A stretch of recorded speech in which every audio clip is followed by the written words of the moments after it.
ഇതുപോലെ കണ്ടിട്ടില്ല മേക്കിങ്ങിൽ.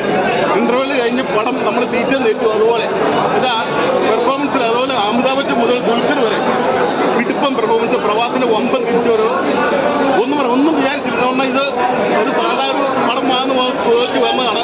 പക്ഷെ അന്യായ മേക്കിങ് കിട്ടിയില്ലെങ്കിൽ ഒന്നും പറയാം. മൊത്തത്തില് ശോഭന, പിന്നെ അന്നാബൻ, ഇവരെല്ലാം സൂപ്പറാണ്. അവർ ഹോളിവുഡ് ലെവലിൽ തന്നെ അവർ അഭിനയിച്ചിട്ടുണ്ട്. ഈ പടം തീർച്ചയായിട്ടും ഒരു 1000 കോടി ക്ലബിൽ വരുന്നുള്ള കാര്യത്തിൽ ഒരു സംശയം വേണ്ട. ഇന്ത്യൻ സിനിമ ഇന്ന് ലോക ചരിത്രത്തിലേക്ക് സ്ഥാനം പിടിക്കാനായിട്ട് ഈ പടത്തിലൂടെ കഴിയുമെന്നുള്ള കാര്യത്തിൽ ഒരു സംശയം വേണ്ട. വരുന്ന ആൾക്കാരുണ്ട്, ഒരു രക്ഷയില്ല. നമ്മൾ ഫസ്റ്റ് ഹാഫ് കഴിഞ്ഞാൽ പിന്നെ സീറ്റിന് വക്കത്തിലൊന്നും നമ്മൾ വേറെ ഇരിക്കത്തില്ല. അമ്മാര് പടവും മക്കളെ വേറെ ലെവലായിട്ടാണ്. മഹാഭാരതം ഭയങ്കര കണക്റ്റഡ് ആയിട്ടാണ് സ്റ്റോറി വന്നത്. അപ്പൊ അതിനുള്ള ഗ്രാഫിക്സൊക്കെ സൂപ്പർബായിട്ടുള്ളത് മേക്ക് ചെയ്തേക്കും. മേക്ക് സ്റ്റൈലാണ് പടത്തിന്റെ ഏറ്റവും വലിയ ഹൈലൈറ്റ് എന്ന് പറയുന്നത്.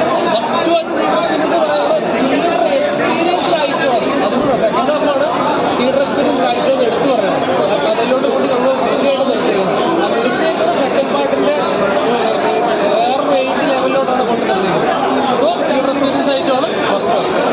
അത് കണ്ടു കഴിഞ്ഞാൽ ആദ്യം നമ്മൾ വിസ്മയിച്ചു പോകുന്നത് ഇതുവരെ നമ്മൾ കാണാത്ത പോലത്തെ മേക്കിങ് ഗംഭീര പരിപാടി. നമ്മൾ പ്രവാസിന്റെ സിനിമകൾ എപ്പോഴും നമ്മൾ കൂടുതൽ ഇഷ്ടപ്പെടുന്ന ഒരുപാട് ക്യാരക്ടറിന് വേണ്ടി ഡെഡിക്കേറ്റ് ചെയ്ത് അഭിനയിക്കുന്ന ഒരാളാണ്.